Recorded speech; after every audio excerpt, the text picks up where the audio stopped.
Magandang araw sa inyong lahat. Ako si Jarich Bukayan at ako ang huling tagapag-ulat para sa ika-17 aralin na hakbang sa pananaliksik, pagbuo ng bibliografiya, kung saan ay tatalakayin ko ang tungkulin ng listahan ng sanggunian.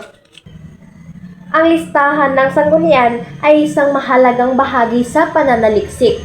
Dahil dito, na ipinapakita natin kung saan nanggaling ang mga impormasyong ginamit o ginagamit natin. Ayon sa mga ibinigay na listahan ng sanggunian ni Bernales et al. 2009, ito ay may kaakibat na mga gampanin. Una, ito ay nagpapahalaga at nagbibigay ng credit sa may akda ng pinaghanguang ideya, ilustrasyon, mga pahayag na hiram, o mga materialis na hinalaw. Sa maikli at madali ang salita, ito ay ang pagbibigay ng kredito. Ito ay nagbibigay pagkilala sa may akda ng pinaghanguang ideya, pahayag at ilustrasyon. Pangalawa naman ay nagpapakita ng pagkilala sa taong pinaghanguan ng mga kaalaman. Ang kaibahan kasi nito sa unang gampanin ay kinikilala natin ang mga ideya ng mga may akda. At sa pangalawang gampanin naman dito ay kinikilala natin mismo ang tao o may akda na nasabing sanggunian dahil na rin sa kanilang kaalaman. Pangatlo naman ay nagbibigay ito ng dagdag kaalaman para sa mga mambabasang gusto pang palawakin ang isang pananaliksik. O sa maikling salita, ito ay dagdag ng kaalaman sa iba. Dito ay natutulungan ng mga mambabasang gusto pang mas palawakin, mas palalimin at mas madagdagan ang kanilang mga kaalaman sa kanilang pagsasaliksik. Pang-apat naman ay nagbibigay ito ng oportunidad sa mga mambabasa na alamin kung may katotohanan ba ang mga impormasyong nakalap ng nananaliksik. Sa madaling salita, ito ay ang pagpapatunay ng impormasyon. Dito ay nabibigyan ng sapat na oras ang mga mambabasa na alamin kung ang impormasyong binabasa nila o ang impormasyong nakalap ng nananaliksik ay totoo o hindi. At ang panlima at panghuli naman na gampanin sa listahan ng sanggunian ay nagbibigay ng kredibilidad sa pananaliksik na isinasagawa o sa madaling sabi ay kredibilidad ng pananaliksik. Dito kasi nagiging mas kapaniwala ang isang pananaliksik kung may maayos na sanggunian. Kapag kasi hindi maayos ang sanggunian ay walang kredibilidad ang isinasagawang pananaliksik dito. Maikling paalala, mahalaga na kumpleto ang entries sa sanggunian upang madaling mahanap at magamit ng mga mananaliksik ang mga pinagkunan ng impormasyon. May mga impormasyon na dapat kumpleto at dapat makita sa sanggunian. Una ay ang author o mga author, pangalawa naman ay ang pamagat, pangatlo ay lugar ng publikasyon, pang-apat, tagalimbag, panglima ay petsa o taon ng publikasyon, pang-anim ay ang editor, tagapagsalin, consultant at compiler kung meron. Una ay ang author o mga author. Ito ang mga pangalan ng sumulat ng akda. Pangalawa naman ay ang pamagat.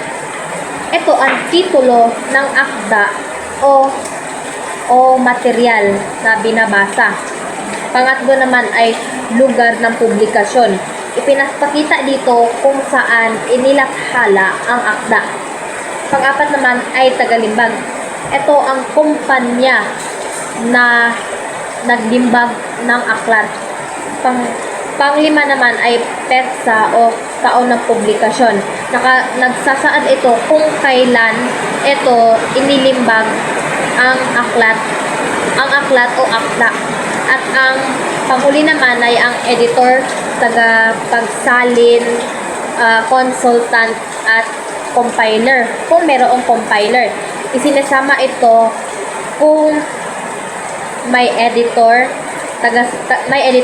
tagasalin, compiler ang isang akda o may kasama, kakibat na kasama ang may akda. Sa aklat pa rin ni Bernales 2009 ay inisa-isa ni Burgess 1995 ang paggawa ng listahan ng sanggunian na matatagpuan sa link na ito: http://webster.com.edu/apa_intro.htm#content2 na naglalaman ng 10 hakbang sa paggawa ng listahan ng sanggunian. Una sa listahan ay ang aklat na may isang author. Ibig sabihin nito ay ito'y isang aklat na naiisa lamang ang sumusulat. Ito ang halimbawa o itsura ng sangguniang ito. Pangalawa naman ay aklat na may dalawa o higit pa na author. Ibig sabihin nito ay maraming author ang nagtutulungan sa paggawa o paglimbag o pagsulat ng akda. Ito ang halimbawa o itsura ng sangguniang ito. Pangatlo naman ay inedit na volume sa isang aklat. Ibig sabihin nito ay may editor na nagtipon at nag-ayos ng mga akda. Ito ang halimbawa o itsura ng sangguniang ito. Ang pang-apat naman ay mga hanguang walang autor. Dito ay pamagat ng aklat ang nauunang isusulat dito dahil walang autor na nakalista mismo. Ito ang halimbawa o itsura ng sangguniang ito. Panglima ay multi-volume inedit na akda. Dito ay binubuo ito ng maraming volume o bahagi. Ito ang itsura o halimbawa ng sangguniang ito. Pang-anim naman ay di nailathalang disertasyon, thesis, at mga pamanahong papel. Dito ay ito ang mga akademikong papel na hindi nailimbag, ngunit mahahalaga itong mga sanggunian. Ito ang halimbawa at itsura ng sangguniang ito.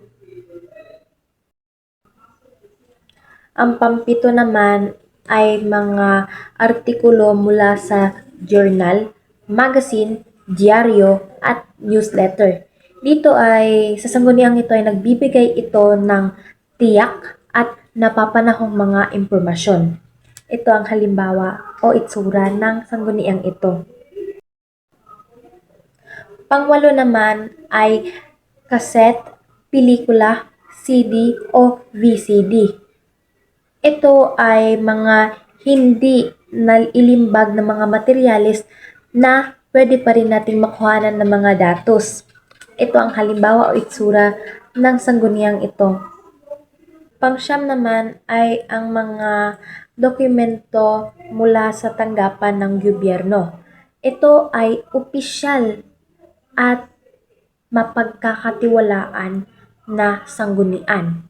Ito ang itsura, halimbawa ng sangguniang ito. At ang pangwalo naman at ang panghuli ay ang mga hanguang elektroniko.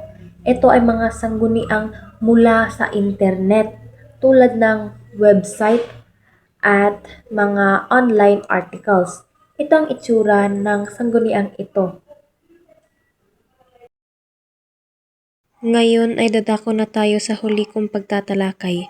Ang sangguniang o bibliography ay listahan ng mga ginamit na aklat, artikulo o website sa paggawa ng isang sulatin. Mahalaga ito para ipakita kung saan galing ang mga ideya at impormasyon. Sa pagbuo, may iba't ibang paraan ng pagsulat tulad ng footnoting o talababa at mga format gaya ng APA o MLA. Ginagamit din ang panaklong o parenthetical na sanggunian.